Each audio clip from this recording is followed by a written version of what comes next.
All right, everyone. Hello, hello, hello. And I would say, Daddy, why do things have outlines? And this is, of course, a reference to Gregory Basin. So we wanted to celebrate in the 50th anniversary of the Ecology of Mind. And so here we are.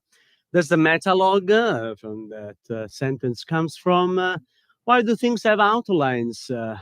What sort of things do you mean? I mean, when I draw things, and why do they have outlines? Well, what about other sort of things?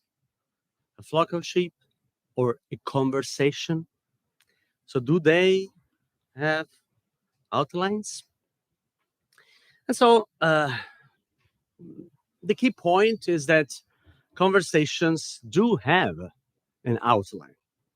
Somehow, if only they could see them clearly, in other words, framing a conversation, right? Putting the conversation into a frame.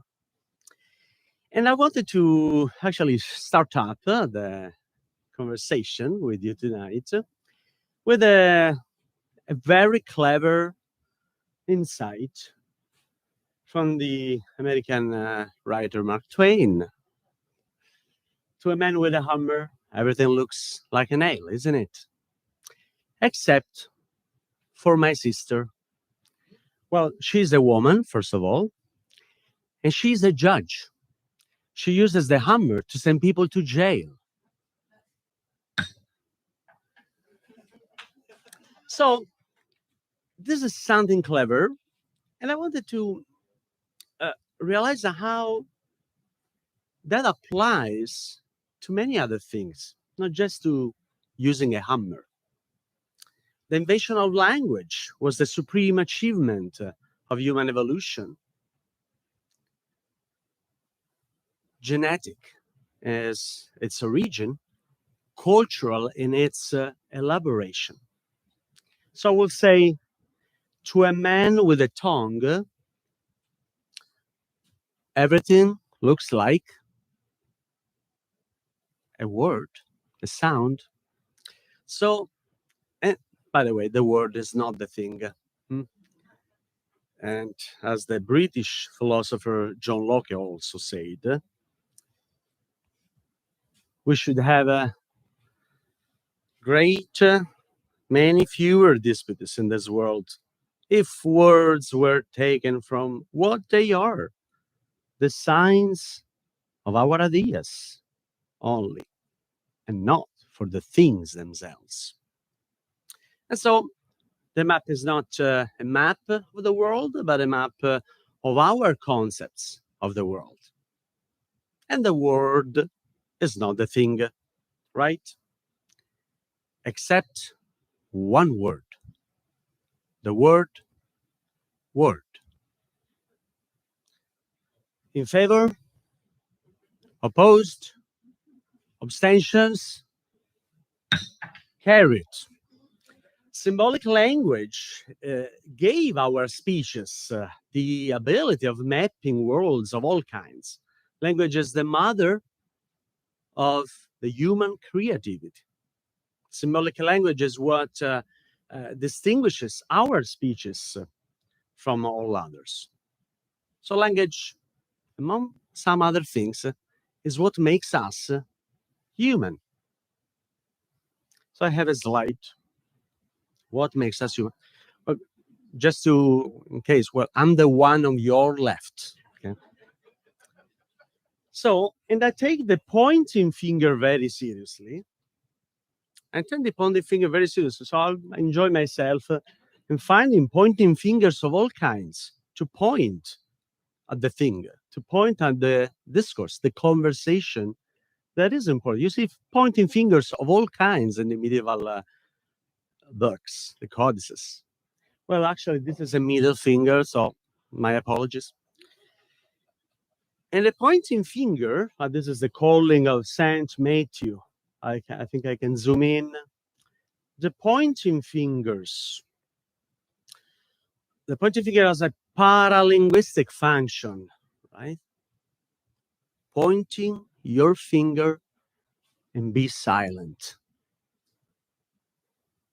And I think our ancestors, the proto-humans, were able to really experience the proto-linguistic function of the pointing finger. For our ancestors, the pointing finger is the finger. So the indexical function, the cause-effect relation, makes the finger the thing.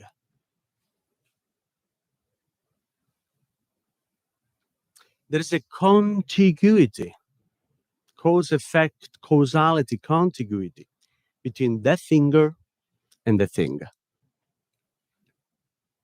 And so, even in language, we know that determiners like this, that, these, those, right? By pointing at fingers in a proto, even again, just pointing, they are very close to the thing. That, there, this. And so I still think of our ancestors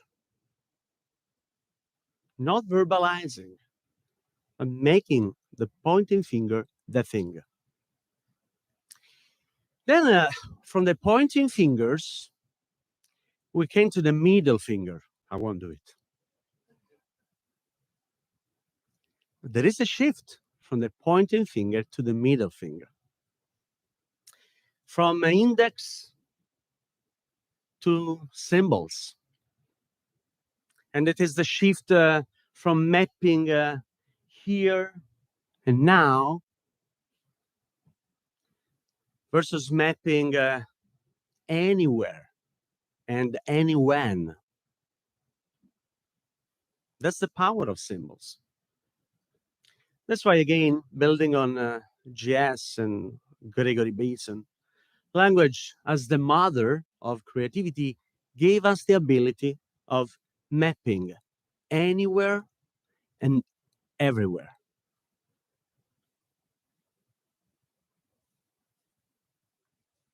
And I wanted to share this painting. You may recognize the hand of René Magritte.